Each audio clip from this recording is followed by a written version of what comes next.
Okay, kiddo. Yeah. What are you prepared to do in the name of science, my friend? This is all in the name of science. So there's a rumor out there on the interwebs that they say it's impossible to eat 6 crackers within 1 minute without water. I don't think water would even help. I guess because you get so dry. You get cotton. No, you don't mean 6 white guys, do you? Come here, Keith. Okay. So 1, 2, 3, 4. 1, 2. Okay, this could take a while. 4, 5, 6. All right. I don't need those 2. Now, the deal is you got to eat 6 crackers within a minute, no water. Yep. And you have to have your last cracker, swallowed by the 60-minute mark. Just a minute 60-second mark. That's 5. 1, 2, 3, 4, 5. Sorry. 6. We're good now. 6. Thank you, Billy. What's the one after 6? It's this many. Kiddo, you're the best. Thank you for just being alive.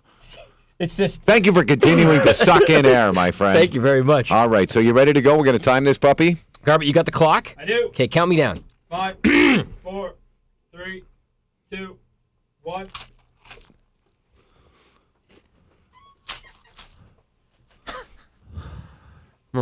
No, not a chance. No, this is going to take forever. I think you're going to get 4. Come on. What would Christy Alley do? What would Alan do from the hangover? Come on, Carlos is cheering for you. Well, this is hard. How much time left? You have, on my mark, 30 seconds. Yeah, you're halfway through. Mark. What was that, your 4th? Mm-hmm. It's got to be finished, too. No, this isn't going to happen. I'm not going. We're eating paste. Come on, Rye. Come on, Rye. You got about 17 seconds. Not going to happen.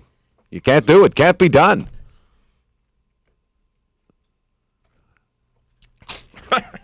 No. 5, 4, 3, 3, 2, 1. You still had 1 cracker left to go and 1 undigested. 1 unswallowed. That's it. You're right. I couldn't do it. Yeah. I got 1 left. So I got 4.5 down. I don't recall 4.5 being part of the urban legend. That is tough to do. Yeah, It is. It starts off pretty easy. It just turns into paste after a while. Okay, what was the last one we were going to do? We could just talk about. You know, one of my favorite. Johnny's not going to do his? I don't know if we can. Well, No, can I don't we think have to blur some stuff off the screen. And what we had in mind, there's not enough blur in the world.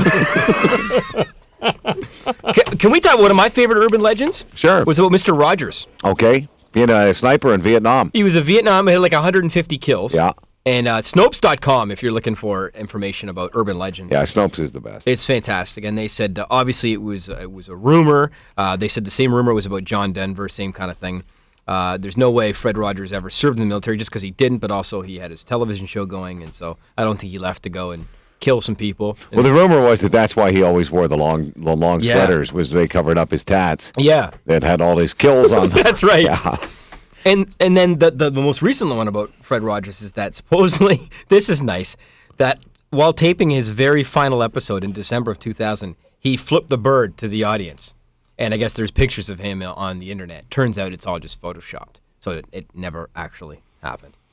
They started out, I remember, we used to call them faux stories or friend of a friend stories, and then they became urban legends. Mm-hmm. And you're right, Snopes is terrific for debunking them. I think one of my favorites is still the guy with the JATO engine in the Nevada desert, which the guys that do Mythbusters had debunked. This was a jet-assisted takeoff engine, like something you would find in an aircraft. And the story was that this guy had attached it to his vehicle and had gone so fast, basically just sheared the entire car into the side of a mountain. And they tried to do this, and they've done most of the urban legends that we've heard about. You know what else I thought was interesting, and you've got a great story about this, and we've talked about this. In the days of the internet, I can see how things get out there and how urban legends can become so huge. But the Billy Idol thing, is incredible. That one blows me away because that was before the internet. I remember, and that was Billy Idol's cover of Tommy James and the Shondells' "Mony Mony." Mm-hmm. A 60s classic, and Billy Idol did it in the early 80s, probably about 81, 82, and it was on an EP, I remember that. And this was before he'd become really huge. And kids at dances, and again, this was way pre-internet, there was this thing that they'd sing along, and money, hey, get it. And anyway, this went on. So I was working in Edmonton at the time, and we used to DJ these dances. So you go to the high schools, and all these kids would know it. It was really weird. Like, you get up and you play Money, and everybody would be like, I want to hear Money. Hey, hey. And they do it. And I remember I'd go like to Fort McMurray and do dances up there. Same thing. You go, how do these kids know about this? Yeah. How did those urban legends get passed around in the pre-internet times? The great Toronto one was Wendell Clark and Taller Cranston, which made it around Toronto for years. Never happened. There was nothing whatsoever to the story.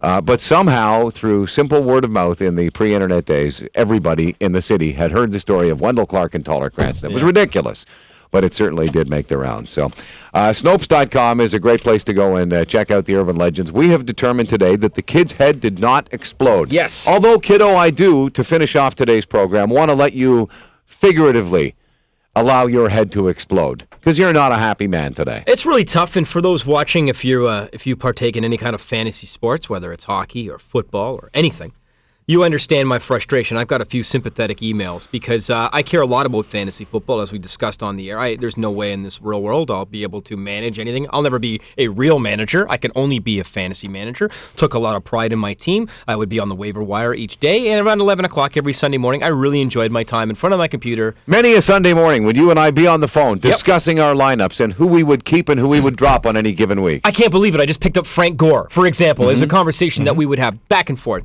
And you guys are all into football, and you guys really supported your team, and you backed up your team, and you managed your team. Obviously, you managed it very well, because in this room, there's 4 of us. Well, 3 of you all made it into the playoffs. Congratulations to all 3 of you. Thank you, sir. The one gentleman that I have no respect for whatsoever is not in the room. God knows where he is right now. He's probably out getting his hair cut. That's how much he cares about fantasy. He somehow weaseled his way into the final and 4th final playoff spot. I did not make that team. This guy doesn't know anything about his team. He doesn't know anything about his lineup. He didn't even change his lineup for 3 weeks. In fact, I'm going to say this. If he happens to win, which, can you actually grab the trophy right there so we can put it on camera? Because there's a lot of pride in this. Went out and picked up this trophy right here. It's the Q107 Fantasy Football Championship. It's not about money. A lot of people play for money. We don't. This is what we play for right here. Mm-hmm. As you'll see, there's 2 names on there.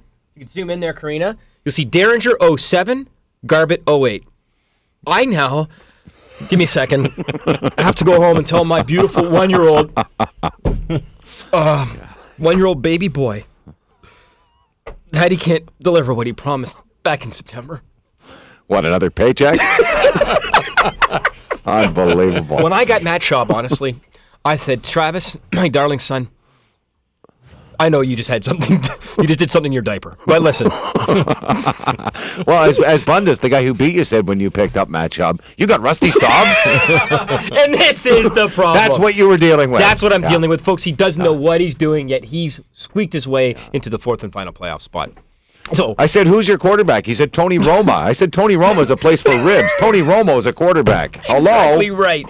You understand my frustration. So all I can ask of you guys, you're playing him, right? Flairboy's playing him this weekend. If for some reason you lose to him, we're no longer friends. Please take him out for me. And if it comes down to him... hold on a second. Now you're orchestrating a hit. Yeah, a coup. Take him out. Take him out.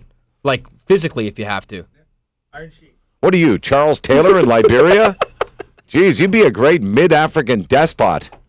Tin pot dictator, my pal, right over there. That's right. If he loses on the weekend, kill him. Kill him. Take him out. Take him out.